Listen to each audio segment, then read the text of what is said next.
Okay. Okay. Hi, everybody. It's Susan Kaufman, and thank you so much for your time today. If you are not already muted, mute, but I do want you all to know that this is an interactive conversation. We're going to show a PowerPoint, but you know, we really want to make sure that we have all of your questions answered, and we always and that you ask any question you want, because there's no bad question. So today we're here to talk about the home and community-based settings rule. So let me pull up the slide. Can you all see the first slide, the title slide? Okay, yes. So you're going to hear a lot of conversation, probably for the rest of your career to some extent, on the home and community-based settings rule. It's a federal rule that went into place on, actually it was 2014, but it took the states, all of them, this long to begin to implement. There was kind of a stop during the Trump years. This was all on hold, and then with Biden coming on board, it gained steam and momentum again. So we're going to just shorten it all to HCBS. This is a presentation that is largely adapted from the Council on Quality and Leadership, also known as CQL. So I just adapted it. So today what we're going to do over the next 45 minutes or so, I want to acquaint you with this federal rule that the state Illinois Department of Human Services will be implementing. And I want you to all understand it because it is truly going to change the way some folks might be thinking about community services. As we've been talking about, it is truly part of Orchard Village mission to be community-based and to be person-centered. But I think that with the pandemic, we have to remind ourselves of all of this stuff. And I think that this is something that we just really need to be acquainted about. So the first one is, what are these new rules, and what do they mean for us? And they really define what is a community-based setting. What are the additional conditions that we are providers, right, that we must meet? What is not a community-based setting, and what really constitutes an institution?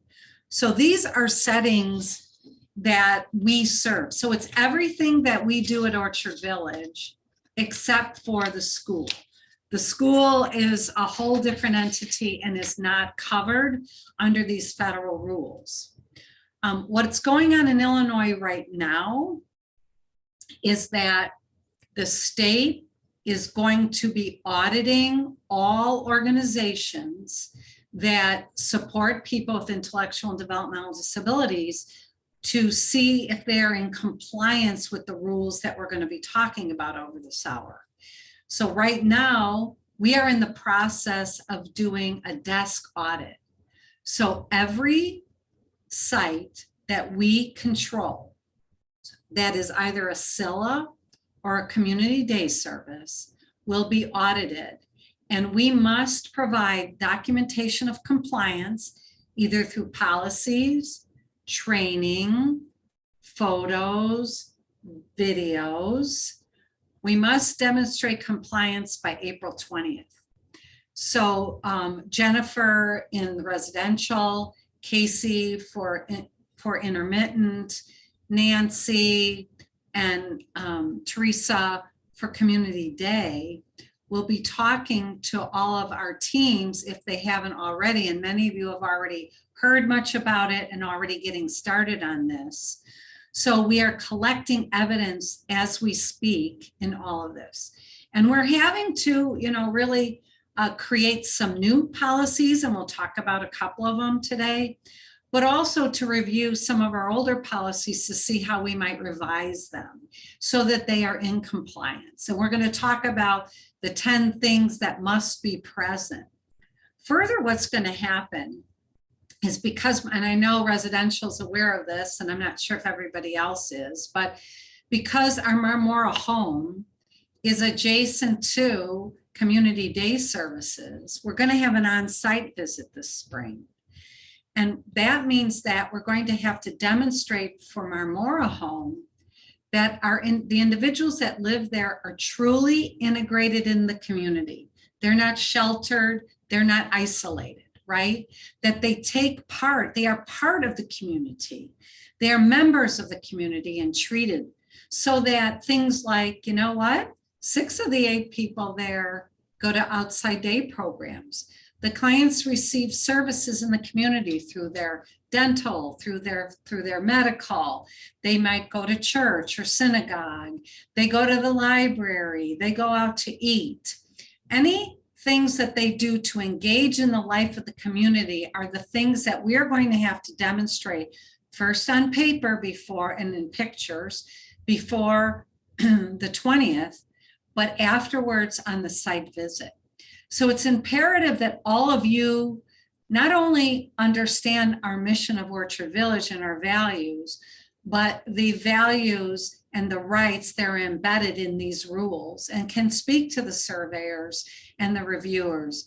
And also that we acquaint the DSPs and the job coaches in this as well, and the clients. So many activities are going to be going on, and the board, I've been informing the board.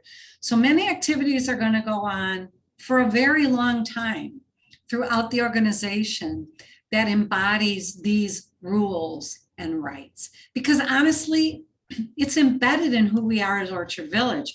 Jen's told me about things in the past that many of you have participated in. This is not new to Orchard Village. But during the pandemic, we have to remind ourselves of these things. We have to reintegrate people. We have to re-educate people. And we have to get out there more than we have been over the last couple of years because of the crisis that's been going on. This also is something that includes our day programs because we own those buildings and because we operate. So there's a movement in the country that if an agency owns and operates, so owns and also provides supports in the same site, that could be misconstrued as being isolating or not fully integrating. And so things like the intermittent program where people live alone, or supported employment where people, or competitive employment where people work independently or with small amounts of support in the community, those aren't the services that are highly scrutinized with respect to this rule. Those are the services that embody the rule. So home-based, employment, and independently owned apartments are what is kind of the goal of the federal government. But yet we know the value of community day. We know the value of residential for those clients who choose that. We just have to prove that we do it in the spirit of the regulations. So I'm going to stop just for a minute to make sure is that clear? Or do you have questions before we jump into the specifics about what that means for Orchard Village? Excuse me. Fine, Kate, guys. No, pretty clear to me. Good. So we want to start talking about this with everybody we can, so it's familiar, not just to pass an audit, because that's not who I am. Of course, we want to pass audits and do well. But what we want to do is what's right. Always what's right.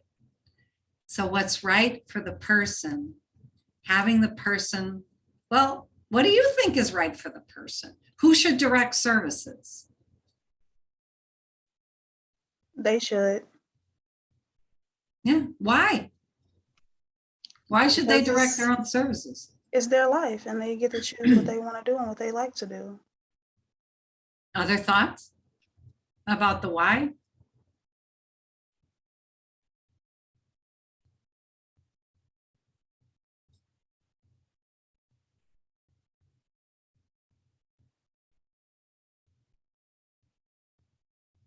Come on, don't be shy. Why should people direct their services? Do you direct yours? Like Lachey said, it's their lives and we should, my thing is, the client should always lead. We follow the clients. We have to talk to them. We have to gather information, find out what they like, what they don't like, and support them in any way possible so that they can live as independent lives as they can, like each and every one of us. Does that mean that your opinion and your professional judgment and your years of experience doesn't count? No. It counts, but you have to be able to listen To some and extent. feedback If and, something is going to um, hurt them, you have to speak up. And right. Right, right. I believe if they made a choice and you think it's going to hurt them, we have to let them know, in a professional way and tell them that, no, if you do this, this is what's going to happen. So why not try this, just make suggestion. Mhm. With responsibility come consequences. So of course, we have to let them know.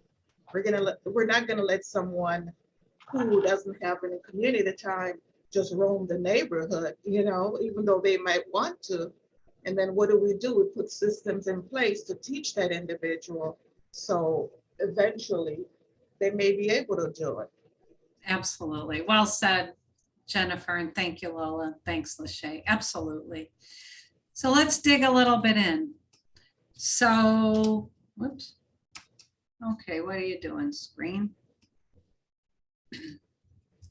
Try it one more time. It doesn't want to forward. 1 minute.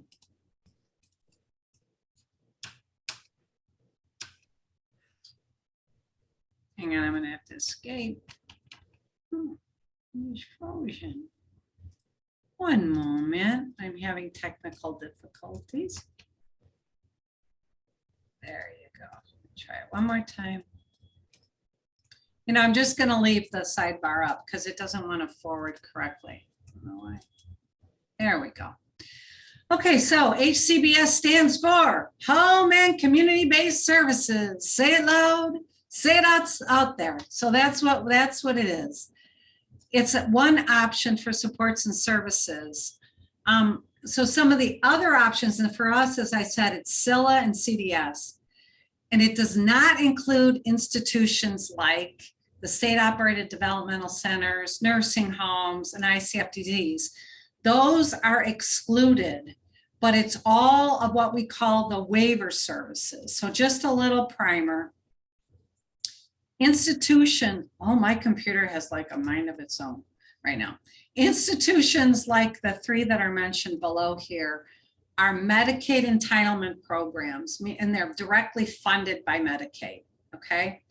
Waivers are those programs, everything we do except for the academy, where many of the medical, so if you think about a nursing home, it's highly medical. It's licensed by the Department of Public Health. It's funded directly by Medicaid, and it has heavily medical requirements.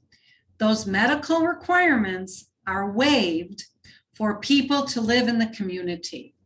And so it is those waiver services that we provide that enable Medicaid to pay for people to live in a community-based setting as opposed to an institution. And so thus, these are the rules that outline the thinking, the philosophy, the mission of a community-based service, and not a medical service, which is much more restrictive and much more institutional in their thinking, if you will. So it's a big idea, but what is it? So the first thing is that the setting's integrated. It's in the community where people have full access to the greater community. That they are a part of the fabric. It includes opportunities to work. And the other thing you want to think about is competitive and integrated with at least minimum wage. You're going to hear competitive CIE. What does that stand for? Who knows? Where's Teresa? What does CIE stand for? She's probably. Competitive integrated employment. All right, Michael, yes.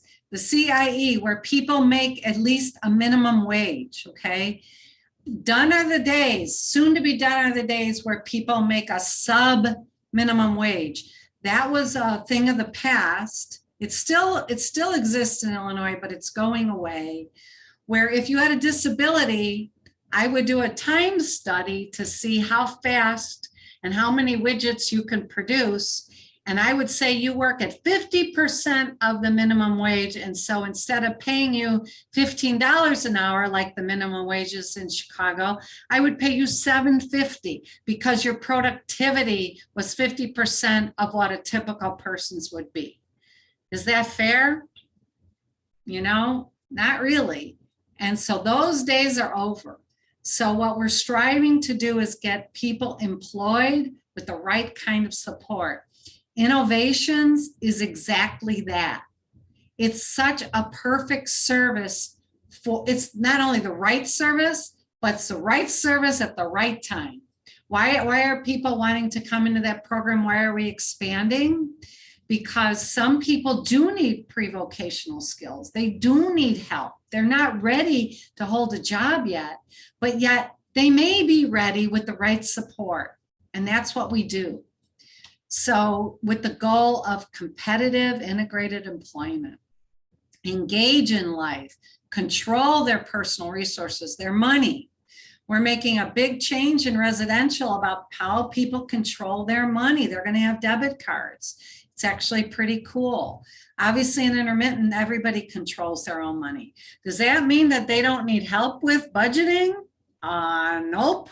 Without using their credit cards responsibility? Nope, they often need help, but they still have control, and that they can receive services in the community. And here it is, you guys, to the same degree as people not receiving. So when I asked if it was fair that they control their lives, if I asked that it was, how do you control your own life? That's the analogy. To the same degree as people not receiving. That doesn't mean that people don't need your support. They do. But as Lola said, you can provide suggestions. As Jennifer said, you have to listen. As Lachey said, it's their choice. And those are the things, even when we don't always agree. You got to leave your personal preferences at the door, and you've got to listen to them. I have something on my board. I always put like things that I want to remind, but that listen more and speak less. It's hard for me to do, but please know I want to do it. So sometimes when I don't, you could just say, hey, Susan, listen more. It's okay. It's okay. I want to be better. We all need to be better. I was telling some of the folks today, we did Mike did an adaptive bocce ball event at the library, and some of our folks that have physical disabilities were participating. And it showed me again the kind of patience that we need to have. And that means the patience to wait for them, the patience to listen, because sometimes it takes them a while, right? To get their, like all of us, to get our full thoughts, you know, in place and out there in whatever way we express. So lessons. What does it mean to be integrated? That people are living in neighborhoods. That is why Marmora was selected to be on site, because it is not the most neighborhoody, got residential neighborhood. So they need to see it. And then what we're going to have to show is to make sure that they're fully participating in their community, not they're isolated here on Marmora Avenue, that they choose where they live. Sorry, been talking too much. I've not been listening enough today. And where they have different options and choices. And to be sure that they're doing many things in the community. So every photo we can take, every photo we can gather, every activity we can participate, so people aren't sitting home. The other things about choices, we're going to have to make sure that They truly are people's choices. So the second big idea is that the setting is selected from things that are non-disability related. So, you know, last night we did the activity at the library. You know, the library is a neutral community place. It welcomes everybody. We could have done it here in the activity center, but Mike and Teresa said, oh, no, we'll do it in the community. The activity center is amazing and we love it and we take advantage of it and it serves us well. But that doesn't mean that we shouldn't go work out at the Weber Community Center. That doesn't mean that we shouldn't participate and have a meeting somewhere else at the library. That doesn't mean that we shouldn't use the resources in the community, because there are other benefits to that. And it takes a little, is it harder? Did Mike and Nikkei and Ray, did they have to drive to the library and take people in the van? And was that harder? Maybe, yeah, probably was. But is it the right thing to do and what we need to do? Yeah, certainly is. The state provides option for a private unit in residential setting. Wouldn't we all love if every client had the smallest house they could have and all of their own room and all the privacy they could be afforded? We would. I will say we do live in a state where we often rank 47th of all 50 states in funding for community services. We are very poorly funded by the state. It's getting better. You know, many of you and many of the DSPs have gotten a number of raises over the last couple of years. It's getting better. And we are lobbying. That's why I sent out that email that if you want to do a witness slip so that we fully fund the services that we need, that's a beautiful thing. However, we are not that well funded. And so, people we have had to do bigger houses, and people sometimes are offered a shared room. But we always make sure that people want to be roommates, that they agree to it. And so it is their choice ultimately. But this is something in the rule that you have to be aware of, that they have access to the common areas, that nothing in their homes and nothing at the day services are off limits to them, and that they're documented in their person-centered plan. That is imperative. And that's the plan that's done by CAU and by which we work on the implementation strategies. The setting must ensure individual rights. These, you have to be very familiar with these. The right to privacy. That's why everybody needs to knock on a door. You'll see me sometimes when I go in a house, I knock on it, the house is empty, people look, it's just, I'm so ingrained. Before you go into a bedroom, knock on a door. Before you go into a bathroom, knock on a door. Obviously, it's something that I think is very instinctive, but I think sometimes we have to remind our staff because they help people so much and they're so comfortable and so close, but they have to be reminded. So this is a really good reminder, especially in those homes where people need a lot of personal care. We really have to remember to observe, and that they have a right to say, no, not now, leave me alone. I need to use the restroom. I don't need help right now. Dignity and respect. All of these things are in our value statements. So if you remember, dignity, respect, community integration, rights, individual rights, these are all the things that Orchard Village has been talking about for many, many years. Freedom of coercion for, whoops, I found a typo. For talking another person into something. This is correct. So, that's when you're not listening to a person, right? You coerce them into thinking the way you want them to think. And freedom from restraint. And we have some updated policies on all of these that we'll be sharing with you at the all staff meeting, and that you will share with your teams and some of your team meetings.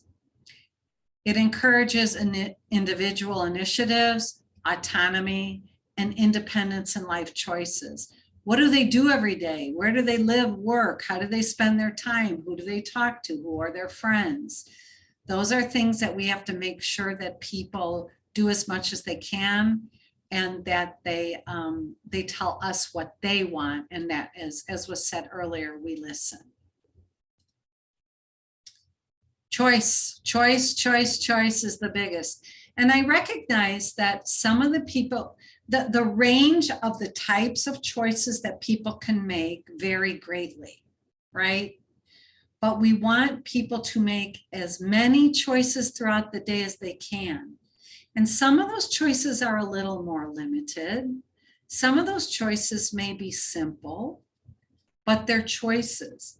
So as much independence as somebody is able to have is the goal, and it's not going to be the same for everybody. But don't assume, right?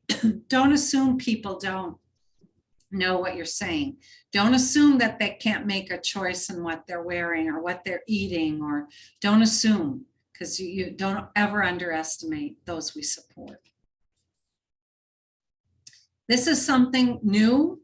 It's new in residential for sure, in that everyone, including 24-hour, will have a residency agreement.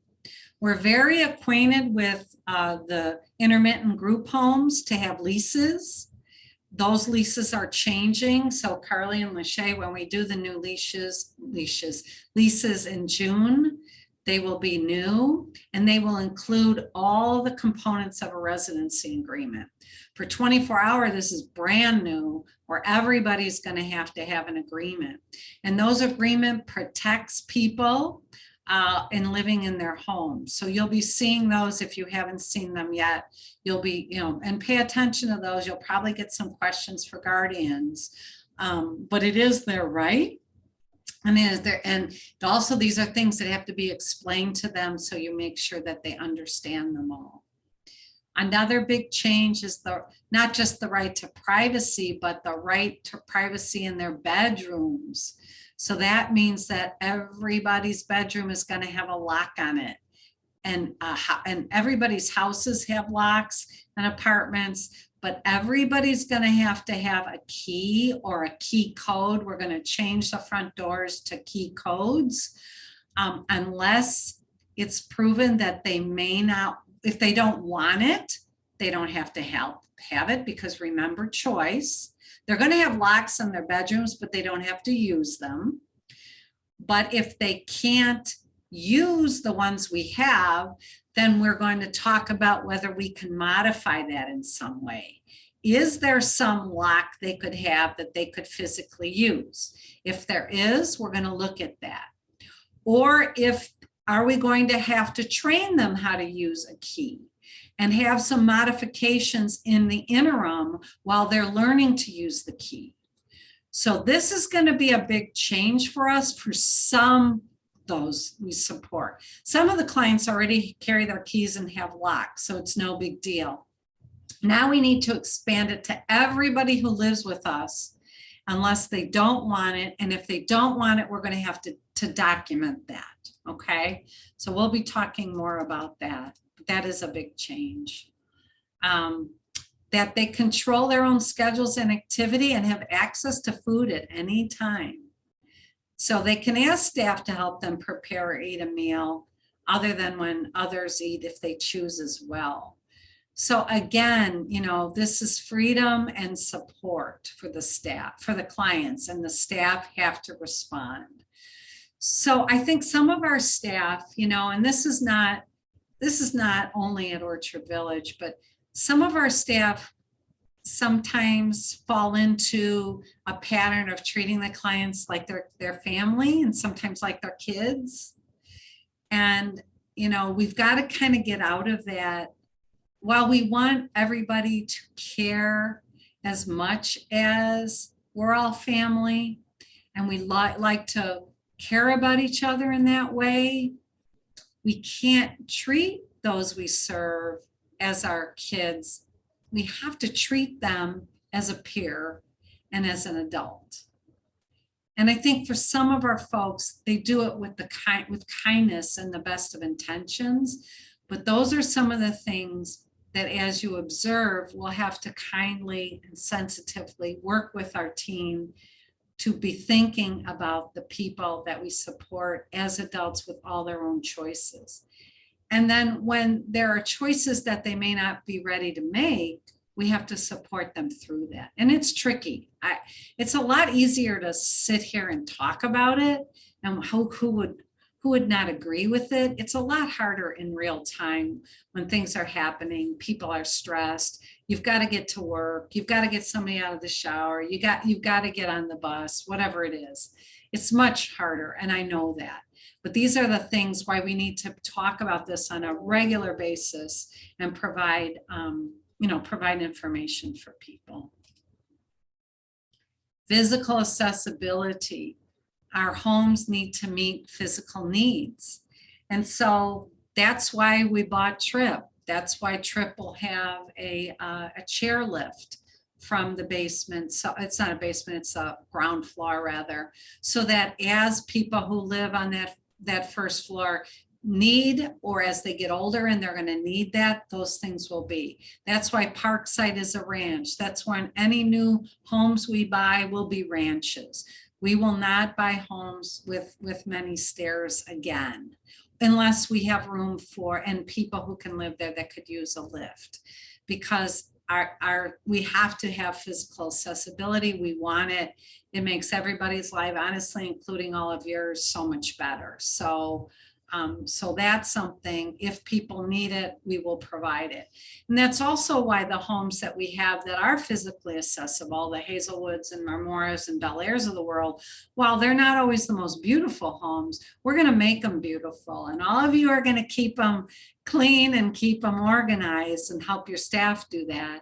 Because finding a big house that's physically accessible is difficult in this area and really expensive, as you can imagine. And so we'll be doing some renovations in those homes to make them prettier. And we've got a capital campaign that's being launched with our board and with our donors, and you'll hear more about it in general, to make our homes more physically accessible and prettier and nicer for all of our folks. And that's why our new day program building will also be nicely accessible for anybody who needs it. So what I was saying a little earlier, where all of these things we're talking about are new rights. They're right. All rights to privacy and freedom of abuse and neglect, those have always been, but the locks and some of the emphasis on some of this is a little new. So in any restrictions, or now what the feds are calling modifications that we have or feel people we need, we have to think about it in a few different ways. And one of them is that they're temporary. So like we were talking about with with the locks, Johnny might not be able to use a lock and a key right now, but if we had a training program for him, would he be able to? Could you provide the extra support to train him how to do that? And if we can, then the modification we make is temporary. If we can provide that extra support, that positive skill acquisition, skill building, then that's a beautiful thing. But there may be folks that we can't for a variety of reasons, right? So when there is, we have to demonstrate that we've tried other things and they haven't worked. And I think you'll recall that if it's not documented, it didn't happen. I mean, any good bureaucrat will tell you. So how are you going to document this? You're going to use some simple assessments. You're going to document it for those of you that are cues in your monthly note. You may document it in an IDT form where you've all met and you've talked about it and you've agreed. And in those types of situations where you do a sign-on sheet or signature sheet, where you show that consent was given for whatever the modification you're talking about. and that the intervention, whatever you're doing, is not causing harm. So we're not saying, you can't do something, so I'm going to do something that is aversive. Of course, you would never do anything like that. But these are, they're writing the rules for everybody. And not every agency is as ethical as we are. So these are all the more extreme things that have to be in there. But ideally, remember, it's temporary. If you need extra support, put it on, figure it out, modify it in the beginning, provide skill acquisition. And if you can't do it, you have to demonstrate why and why the past attempts have failed. Does that make sense? It's really what Casey and the BAs do all the time with behavior support plans. So when you read those, these are not uncommon to see these types of things and the concepts of these things in all of the ABA programs that are written. So I'm sure that's familiar to you in that regard. I think everybody's well acquainted with a person-centered plan. What we have heard is that there's going to be a new one that will come out in April, May, and there will be new information on implementation strategies. So what we're going to see later this spring is all new documents that CAU will do and that we will be doing in the future. And all this stuff will be included in those. So you're just kind of getting a preview.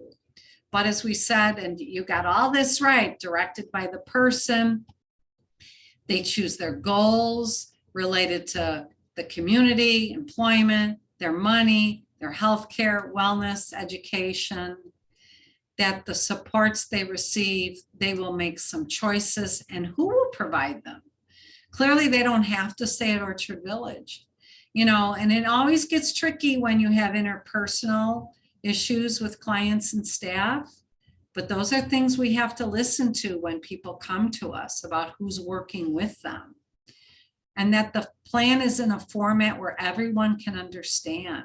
So that means taking the time, but it also means that we're going to be working on some things that are more visual.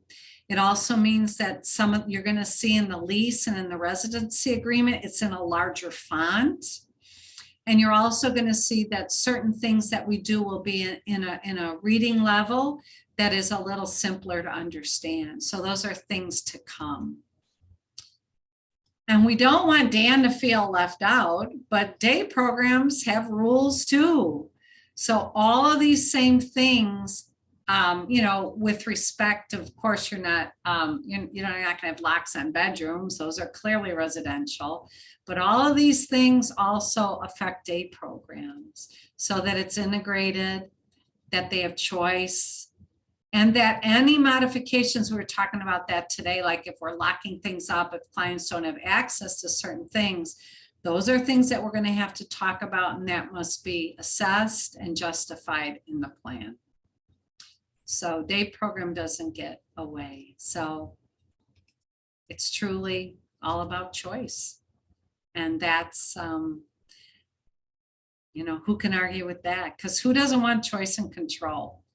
It's a universal goal. Everybody wants it. It's just how we express that and how we get it is a little different. So that's what, I don't think I've presented anything that's really new to you. I don't think I've presented anything that you all don't embody and support and demonstrate in your daily life and your work with the people we serve. But it is just something that is really important for us to be able to talk about, to talk with our staff about, and to feel comfortable with the material. So now you can come off mute and, what kind of questions do you have or thoughts? So, we all got some hard work in front of us to demonstrate that we're in compliance with all those things. So we've been working furiously to get our policies in line. So they have all of that, they speak to the spirit of all of that. And also that many of those words, are identified. Other thoughts? Tell me about, how's it going? I know Carly and Lachey, you've been working with Springfield and Laverne, and Casey's working with you to try to demonstrate some of that stuff. And it's hard for some of the clients, you know, even though they're all out there to show it. Hey, any thoughts on that or how that's going for you? Yeah, I mean, Glendora and Wendy have been super helpful, of course, to get to see the clients more and are taking them out, doing what they want to do. So Yeah, they've been amazing, and we're working on more and more pictures. So it's great. Yeah, yeah. I see Lachey shaking her hands. How about Dan? Some of the stuff I know you've already started some of the things at Innovations and Discovery. You want to share a little bit? Yeah, I think one of the initiatives we've taken is we have that smart board in the morning where we have everybody come together and they make choices. We'll write down sort of the 4 sites we're going to visit in the morning. And then everybody comes up, they raise their hand, we write it on the smart board, and then we've been taking pictures of the dates.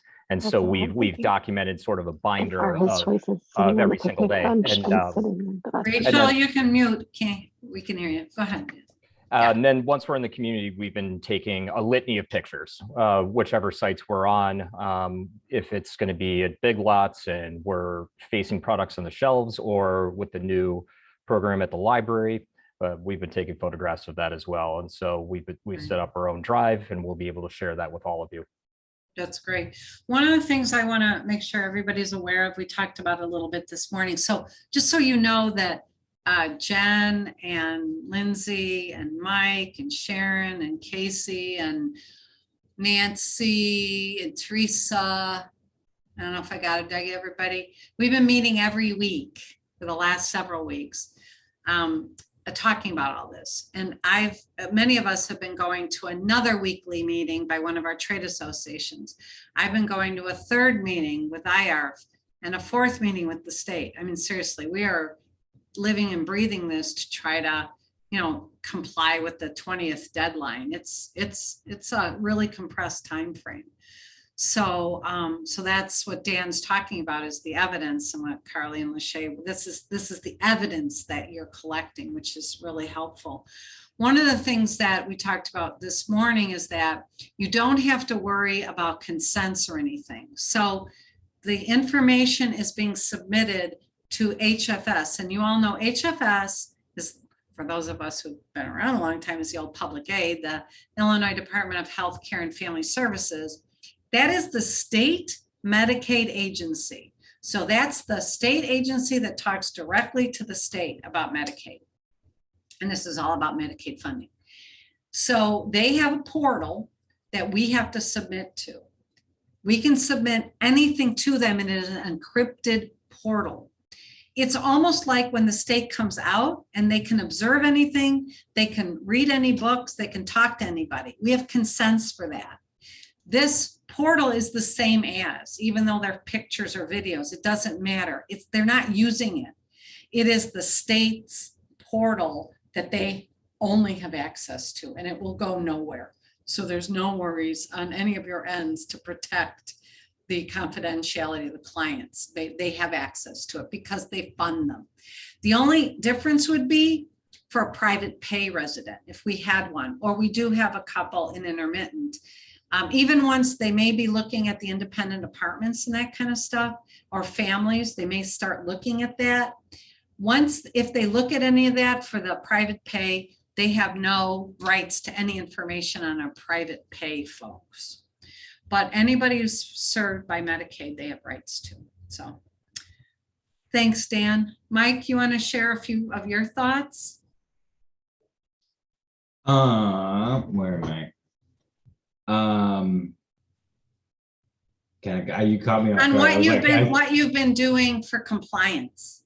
Oh yeah, so I mean, obviously all of you guys know what I do, so this ties into this a lot, where it's activities and doing things in the community and choices. So I have been moving over all of the thousands of photos and videos and all that stuff that I have taken over the past couple of years, and getting them all in order, and then putting all the activity schedules up and kind of getting everything in line, showing stuff that we already have done and that we already do.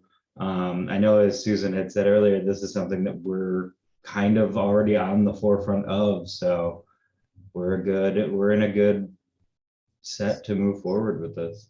And that includes intermittent, you guys, so Mike's gonna take care of you as well, so there'll be a bunch of stuff that he has, so. Yeah, sorry, I was like, that reminded me, because it's a lot of the photos and videos and stuff that I have are very large, so it takes a while to move them onto the drive, and so some of the stuff that I had been putting over had just finished, so I was like looking and adding stuff into the drive. So Jen, I just put videos for Bel Air, Brummel, Floral, Hazelwood, Henley, and then Lowell, Newcastle, and Oleander. I'll move over. And then I said something to Casey earlier, but I put, I think, about 10 videos, 10 interview videos into the Isola drive as well. So Thank you, that's big help.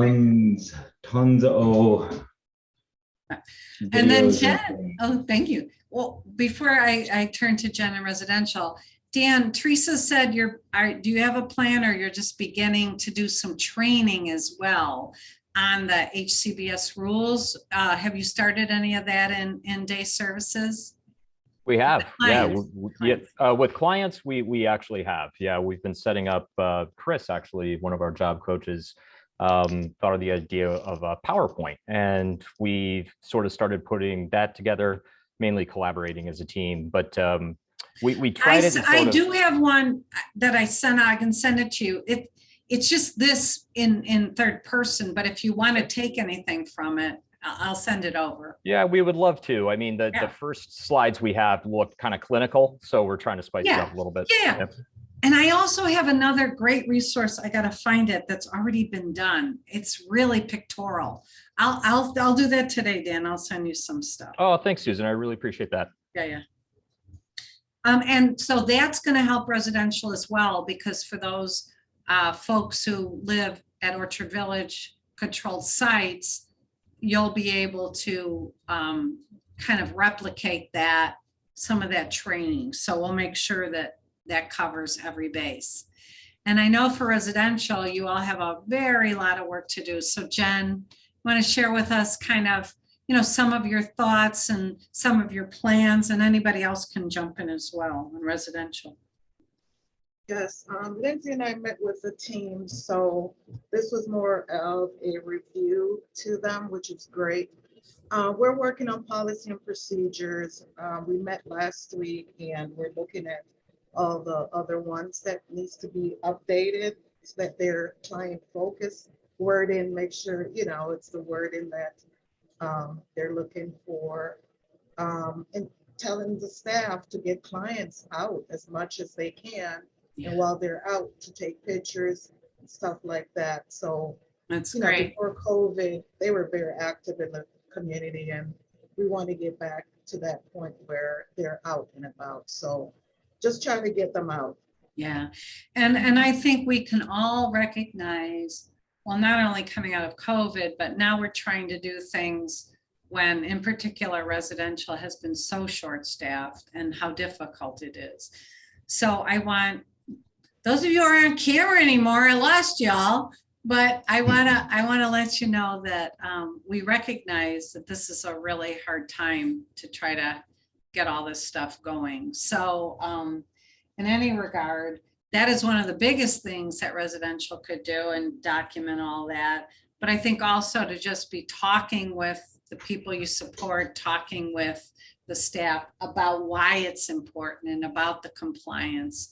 And then to try to, when I'm going to speak to the RPMs and RPCs, when you're in the homes and observing behavior in real time, try to model that person-centeredness, try to model that respect for choices, try to model that with your staff, and then try to help them, if they need to make some adjustments in how they're interacting with people, try to help them do that, so that it's not just about compliance, and it's not just about having fun or whatever, but it's also about the manner in which we are embracing this whole initiative. So it's truly transformative for the people we serve and for the agency. So